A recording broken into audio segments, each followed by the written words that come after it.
India की जगह भारत शब्द के प्रयोग को लेकर देश भर में बहस छिड़ी हुई है। इसमें सबसे ज्यादा आपत्ति कांग्रेस और उसके इंडिया गठबंधन की तरफ से आ रही है। इन सब के बीच एक बड़ा सच यह है कि कभी कांग्रेस खुद इंडिया की जगह भारत नाम का प्रस्ताव ला चुकी है। इसके लिए बकायदा संसद में बिल लाया गया था। सिर्फ इतना ही नहीं, उत्तर प्रदेश के मुख्यमंत्री और भाजपा के कद्दावर नेता योगी आदित्यनाथ भी बहुत पहले इंडिया नाम बदलने की मांग उठा चुके हैं।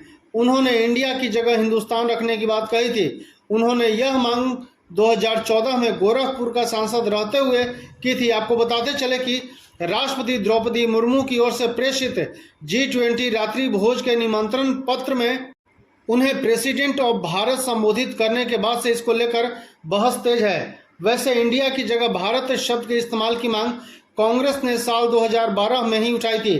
उस वक्त कांग्रेस सांसद शांताराम नाइक ने इसको लेकर राज्यसभा में प्राइवेट बिल पेश किया था। संविधान संशोधन विधेयक पेश करते हुए शांताराम नाइक ने इसके पीछे की वजह भी बताई थी। उन्होंने कहा था कि इंडिया शब्द से क्षेत्रीयता अवधारणा की झलक मिलती है, जबकि भारत शब्द से क्षेत्रीयता से कहीं आगे की झलक देता है। नाइक ने यह भी कहा था कि हम इंडिया की जय नहीं कहते बल्कि भारत माता की जय कहते हैं। दिलचस्प बात यह है कि उन्होंने एक नहीं बल्कि 2 बार यह बिल पेश किया था। पहली बार उनके कार्यकाल का अंत होने के चलते बिल निष्प्रभावी हो गया था। नाइक ने कहा था कि भारत नाम से देशभक्ति का जोश आता है। इसी तरह से भाजपा के प्रमुख नेता और फिलहाल उत्तर प्रदेश के मुख्यमंत्री योगी आदित्यनाथ भी संविधान में इंडिया शब्द को बदलने की मांग कर चुके हैं।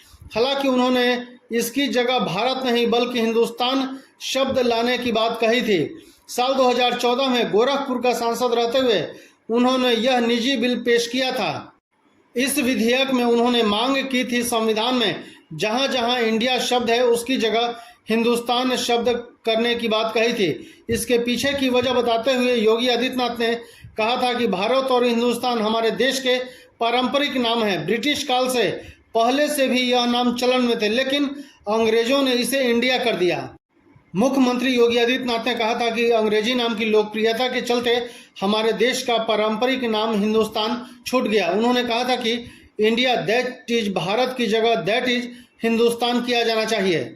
गौरतलब है कि G20 से संबंधित रात्रि भोज के निमंत्रण पर राष्ट्रपति द्रौपदी मुर्मू को प्रेसिडेंट ऑफ भारत के तौर पर संबोधित किए जाने को लेकर मंगलवार को बड़ा राजनीतिक विवाद खड़ा हो गया। विपक्ष ने आरोप लगाया कि सरकार देश के दोनों नाम इंडिया और भारत में से इंडिया को बदलना चाहती है। वहीं सूत्रों ने बताया कि G20 से संबंधित कुछ दस्तावेजों में देश के नाम के रूप में भारत का इस्तेमाल किए जाने की पुष्टि करते हुए कहा कि यह सोच समझकर लिया गया निर्णय है। विपक्ष का यह भी आरोप है कि इंडिया गठबंधन की लोकप्रियता से सत्ता पक्ष घबरा गया है। मामले पर खूब सियासत हो रही है। दोनों ही पक्षों से आरोप प्रत्यारोप का आरोप जारी है। धन्यवाद।